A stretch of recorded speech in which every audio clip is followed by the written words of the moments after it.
In the city of Toronto, where old money moved quietly and new money moved loudly, Bridget Osey had spent 4 years being neither. She was the best financial forensic analyst Marchetti Capital had ever hired. Not that anyone at Marchetti Capital knew her name. They knew her work. They relied on her work.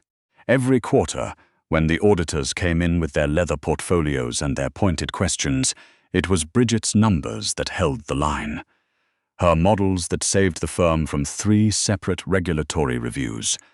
Her eyes that caught the discrepancy in the Kelowna fund that would have cost the company $11 million and approximately 1 front-page Globe and Mail headline. But Bridget herself, invisible. She had accepted this early. Women who looked like her, 31 years old, 5'4", with the kind of figure that made tailored blazers a quarterly financial decision, did not get noticed in the glass towers of Bay Street. She wore her natural hair pinned back and kept her voice measured and brought homemade lunch in a container that she ate at her desk because the executive dining room had never once issued her an access card, even though she had been there longer than half the vice presidents currently occupying it.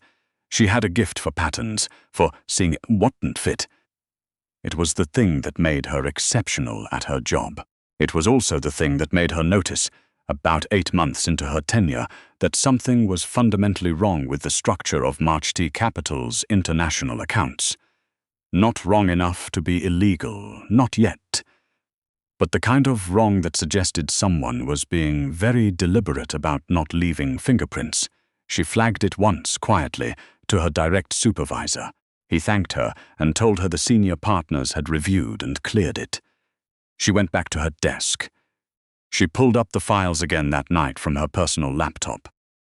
She made a copy.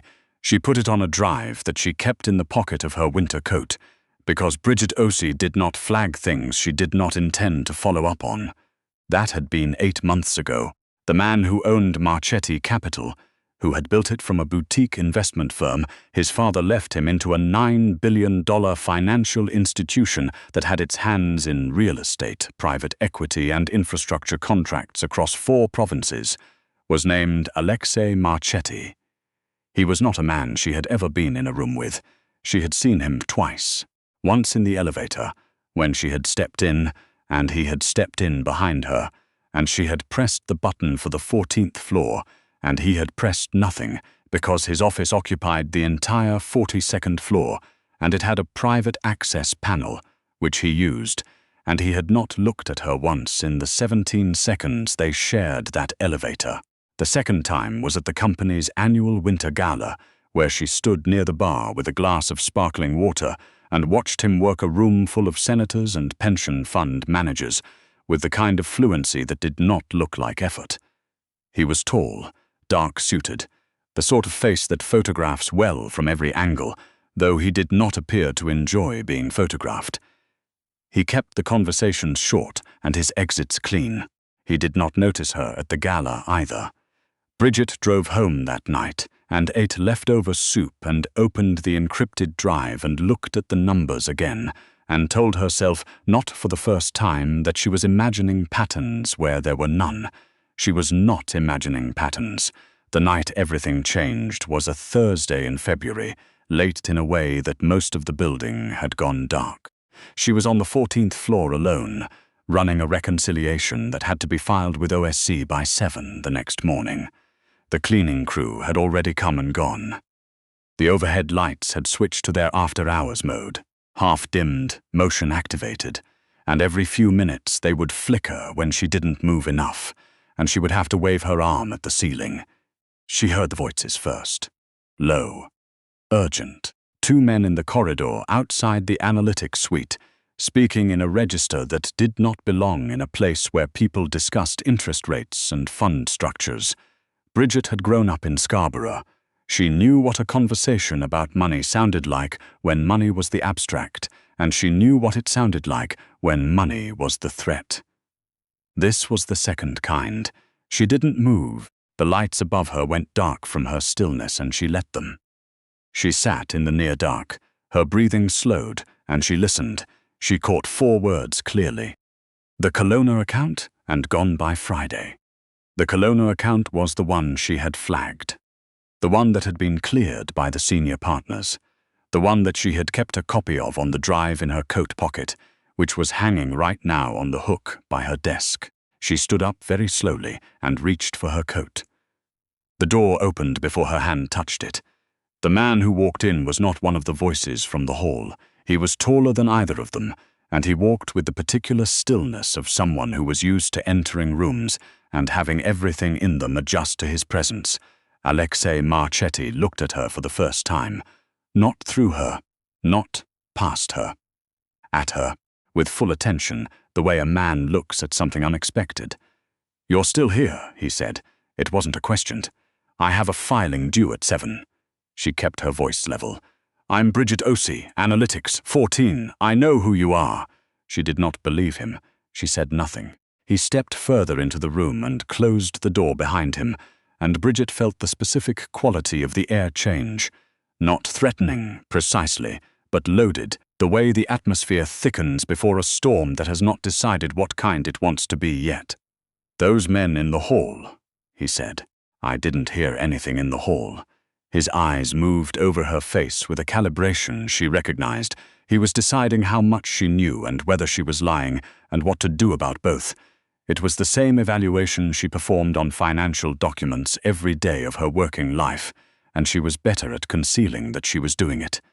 "They're going to come back," he said. "Not tonight, but soon." He paused. "The filing can wait." "It cannot. Actually, the OSC deadline has been extended. I'll have the memo sent to you in the morning." She looked at him. "You don't know my email address, boc@marcheticate.com," he said. "Senior Analyst, Financial Forensics. Joined 4 years ago February. You were referred by your professor at Rotman. You have not taken a sick day in 4 years. You flagged the Kelowna irregularity in March, and your supervisor told you the partners had reviewed it." A pause. The room was very quiet. "So you do know who I am," Bridget said. "I know what you found." He moved to the window that looked out over the grey February dark of the financial district, and she watched him the way she watched data she didn't yet have a framework for. "I've been building a case, internally, for 7 months, and what you found 8 months ago is the piece I've been missing." She thought about the drive in her coat pocket. She thought about the 17 seconds in elevator when he had not looked at her. She thought, "He looked, and I didn't realize it." "What kind of case?" she said. "The kind that ends careers. Several of them. Some of the people involved are very senior." He turned from the window. "And some of them are in this building right now." The lights in the hallway went out. Not the motion sensor dimming, the full, sudden black of a cut circuit. Alexei moved in the same moment she processed what had happened, and his hand closed around her wrist. Not rough, but definite, and he said very quietly, "Don't use your phone." "I wasn't going to." He navigated the dark with a certainty that told her he had been in this building after hours in circumstances that were not routine. He opened a door she had never noticed, a maintenance access panel beside the server room, and they were inside before the footsteps reached the end of the hall. The room smelled like recycled air and warm electronics. Emergency lighting cast everything a dim industrial amber. Server towers hummed in columns around them, and in the relative warmth of that enclosed space, Bridget became acutely aware of several things in rapid succession. That she was standing approximately 8 inches from Alexei Marchetti, that she could hear the footsteps outside very clearly, and that he had not released her wrist. He did, now, slowly, as if he had not been aware of it himself. They stood in silence for a long time. "The drive," he said, very low. "In your coat pocket." "Yes," she said. "I know you have it. I'm not going to ask you to give it to me." His jaw moved. "I'm going to ask you to trust that I know about it, and that I haven't moved against you for having it, and that tells you something about where my interests actually are." Bridget Osei had a gift for patterns. The pattern here was clear, and it was unexpected. And she was not the kind of woman who flinched from the unexpected. "Tell me what you actually need," she said. He looked at her then. Really looked, with the directness he had applied in the analytics suite, but closer now and with something she couldn't immediately categorize. It wasn't assessment, it was something more careful than that. He told her it took 40 minutes, in that amber-lit server room with the hum of 100 encrypted machines around them, and 2 men walking the darkened halls outside. Alexei Marchetti laid out 7 months of quiet internal investigation with the methodical precision of a man who had been building something in secret for a very long time. The Kelowna account was one thread. There were 6 others. He had names, dates, patterns, but what he didn't have was the reconciliation she had been running tonight, which connected the threads in a way that would be undeniable to a regulatory body. "I can finish it," she said. "Not tonight. 3 days. You'll need access to accounts you don't currently have clearance for. Give me the clearance." He looked at her with something she would not name yet and said, "All right." They were in that room for 2 hours and 12 minutes before the building went quiet enough to leave. She did not think about those 2 hours and 12 minutes very much in the weeks after. She had work to do, and she did it, and she was very focused, because the work was the thing she had always been able to trust. She did not think about the way he had listened to her, not with the patient condescension she had learned to expect from men in this building, but with actual attention, adjusting his own understanding as she spoke, asking precise questions, accepting her corrections without flinching. She did not think about the fact that at some point in the second hour, the emergency lighting had shifted, and the amber had softened, and she had looked up from the diagram she was drawing on her phone and found him watching her with an expression she had no category for. She filed the reconciliation at 6:47 the following morning. She sent the completed case analysis to Alexei's private encrypted channel on the 3rd day, as she had said.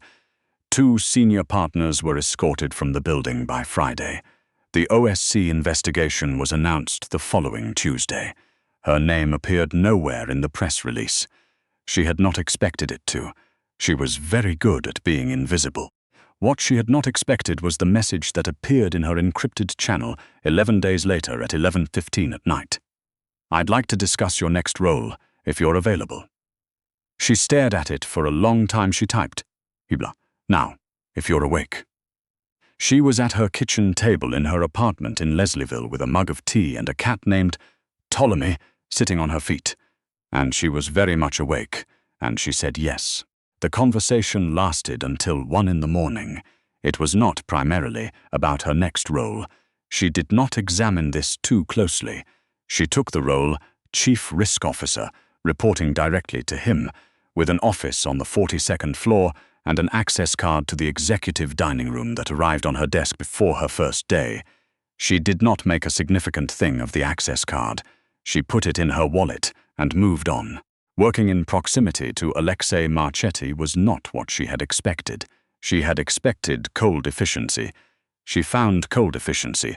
Yes, he ran her meetings like a man who had already concluded them in his head and was merely confirming the outcome. But she also found a specific, particular attention that he seemed to reserve for her, and that she noticed precisely because she was someone who noticed things. He remembered her opinions. He cited them in rooms she was not in ways that found their way back to her. He pushed back on her analysis when he disagreed, which was often, and he was right often enough that she trusted the pushback. When she was right and he was wrong, he conceded with a directness that she had never encountered from a man in his position. She told herself, this is a professional dynamic, a good one. Be grateful for it, and do not complicate it. She was very disciplined about this for almost 4 months. Then she found out she was pregnant. She sat on the edge of her bathtub on a Sunday morning in June with a test in her hand, and the second line was very clear, and Ptolemy walked in and looked at the test, and walked out again with the philosophical indifference of a cat who had seen stranger things. Bridget put the test down on the counter and placed both palms flat on her thighs and breathed. The February server room, the amber light, the moment she had looked up from her diagram and found him watching her. The conversation at 1 in the morning that had not been about her next role. She had been very disciplined, And then, one Tuesday evening in the office when everyone else had gone home, and the skyline was turning colors she did not have names for, she had been less disciplined, and so had he, and they had not spoken about it afterward with any particular directness, which she had taken to mean they had both agreed, wordlessly, to file it under not to be repeated and return to the professional dynamic. She had apparently miscalculated. She thought for a long time about what to do. She was 31 years old. She had built everything she had from nothing, in a city that preferred its power to be inherited and its talent to be unaware of its own value. She had a savings account, a mortgage on a one-bedroom in Leslieville, a cat, and a career that she had just, in the last 4 months, begun to feel was actually commensurate with what she was capable of. She did not want to upend it. She also did not want to not tell him. She spent a week in this contradiction. She went to work. She ran risk assessments on 3 pending acquisitions and identified a structural problem in the Hamilton infrastructure contract that saved the company a projected $4 million. She drank less coffee and more water and told herself she would decide by Friday. On Friday morning, Alexei appeared in her office doorway. He did this sometimes, appeared without an agenda item, leaned against the frame, asked her a question that was a genuine question rather than a strategic one. She had come to understand this as one of the few ways he expressed that he actually wanted to be somewhere he was. "You've been quiet this week," he said. "I've been busy." "You're always busy. This is different." She looked at him across the distance of a tasteful 42nd floor office and she thought, "I am going to tell him now or I am going to lose the ability to tell him at all." "Close the door," she said. He did, she told him. She watched his face because she watched faces the way she watched data, and what she saw was not what she expected. She had prepared for several responses. Distancing, controlled neutrality, the careful pivot toward legal and practical arrangements. What she saw was something settle in him, like a weight that had been balanced incorrectly had found its correct position. He said nothing for a moment. "Then, how long have you known? A week. Were you going to tell me before this month was out?" "I don't know," she said, which was the honest answer. He crossed the room. He did not touch her. He stopped at the edge of her desk and looked at her with the full attention she had categorized in her private taxonomy, as the look that meant he was taking something seriously. "Bridget," he said, "I need you to understand something. You don't have to. That I have been watching you for 4 years. Not in the way you were invisible. In the other way." A pause. In the way that a person watches something they don't know how to approach without getting the entire calculation wrong. She was very still. "I'm not going to be peripheral to this," he said. "I'm not going to be a name on a document and a child support arrangement and a story you tell about your former employer." His voice was level, but underneath it was something she had no professional category for. "That's not what I want. I need to know if that's negotiable." "You're asking me," she said slowly, "what I want. Yes, you're the one who runs this company." "This is not a company matter." She looked at him. She thought about 4 years of being the furniture. She thought about amber light and the way he had listened to her explain a financial diagram at 1 in the morning without once looking at his watch. She thought about the access card to the executive dining room that had arrived before her first day. "I want to know what I'm actually being asked," she said. "Something that should have been asked 6 months ago," he said, "and wasn't because I miscalculated how to begin it, and then an opportunity presented itself and I took it poorly, and I understand if that's not a sufficient basis for." "Alexei," he stopped. "I'm not going anywhere," she said, "but I need you to say clearly what you mean, not implication." Clear language. He looked at her for a long moment. Then, "I want you to stay nond. Not because of the child, because of you. And I should have said that before any of this happened, and I didn't, and I am saying it now." Bridget Osei had a gift for patterns. She knew a true thing when she found it in data. She knew a true thing when she heard it in a human voice. She said, "Then stay, and we figure out the rest. The next few months were not simple.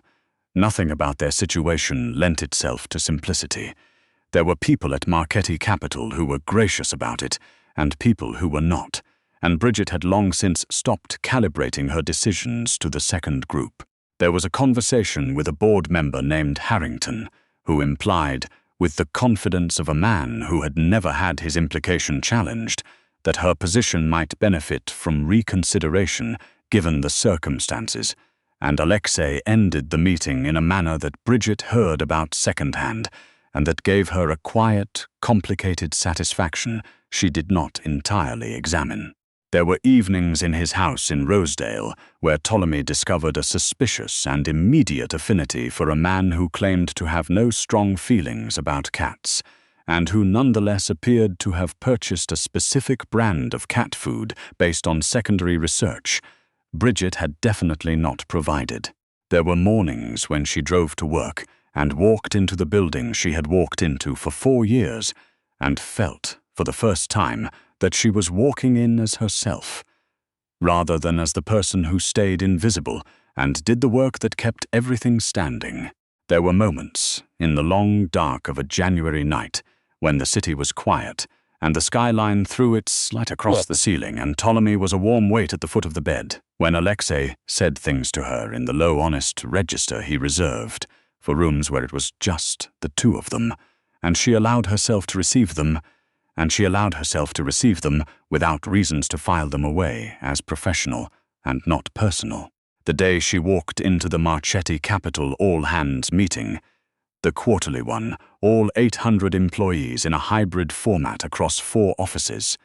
She was 33 weeks along and had not slept particularly well, and had a presentation on the company's restructured risk framework that she had spent 3 weeks building and was genuinely proud of. She stood at the front of the room and presented it. When she finished, there was a silence of the particular quality that precedes something. Alexei was in the back of the room, as he usually was. He preferred sight lines over prominence, which was one of the things she had come to understand about him. He said, in the complete quiet of 500 and some video feeds, "I want to take a moment. What you have just seen is the work of the most precise, analytical mind I have encountered in 20 years in this industry. That work has protected this company's integrity and its people." He paused. "And I want to acknowledge, in front of everyone here, that I am very fortunate, in more ways than this room is aware of." It was not a declaration of anything that wasn't already known to most people in that room, but it was said aloud, in his voice, with no hedging and no performance. Bridget stood at the front of the room and felt, for the first time in 4 years, completely visible.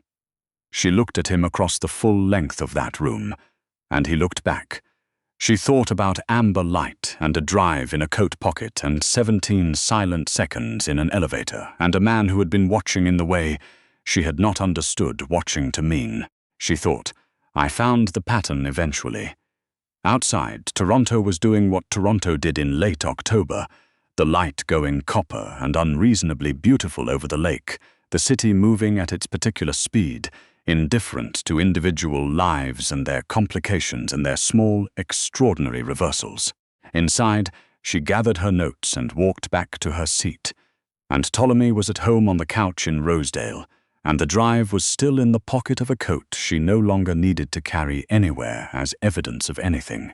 And Bridget Osei, who had spent 4 years being invisible in a building full of people who relied on her without knowing her name, was done being invisible now. She had decided,